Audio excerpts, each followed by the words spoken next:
Hey Jake, I'm back. Back from what, you might ask? Well, I'm not going to tell you.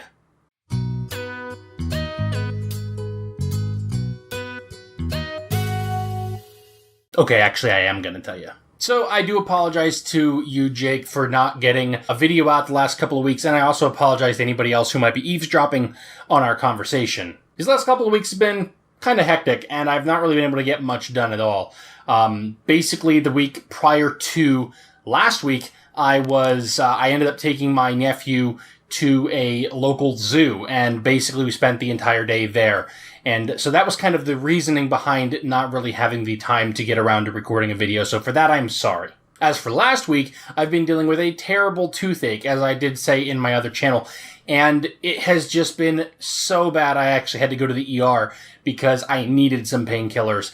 And all the dentists are closed because this is the holiday.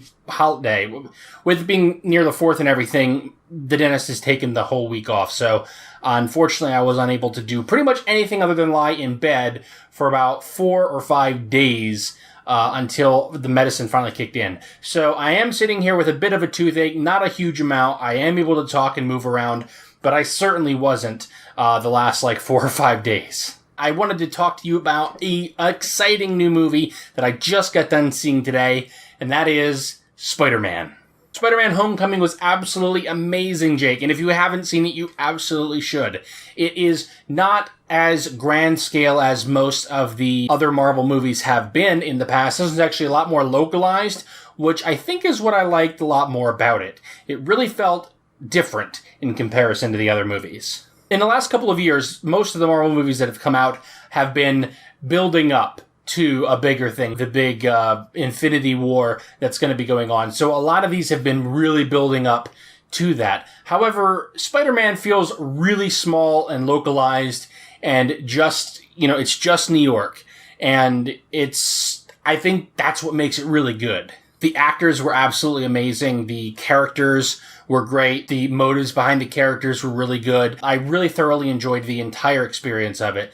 The movie did feel like it went on just a tad too long, but really after you were done watching it, it really didn't matter at all. And it really paid off. All of the action scenes were done really, really well.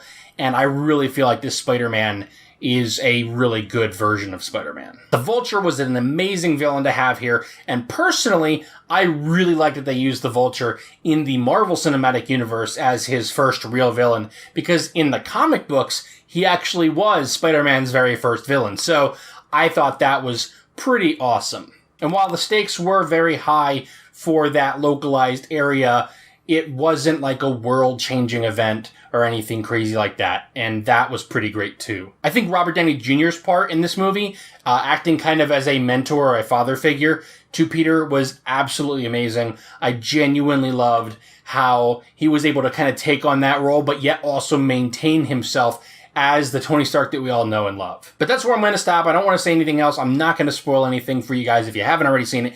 It is absolutely a must-watch. Like I said, it's not a grandiose thing, and you're not going to miss anything out of the greater arc of the Marvel movies if you don't see this one, unless, of course, there's some things in there that will lead into other things. But from what I saw, I don't think so. I think it's just a really good summer movie done by Marvel, and I totally recommend you guys check it out. Anyway, Jake, I'm going to go ahead and stop fanboying here and kind of wrap things up. So it was good to see you again, though, and we'll make sure that we don't have such a long gap in between. So until next time, you'll be fine. Probably.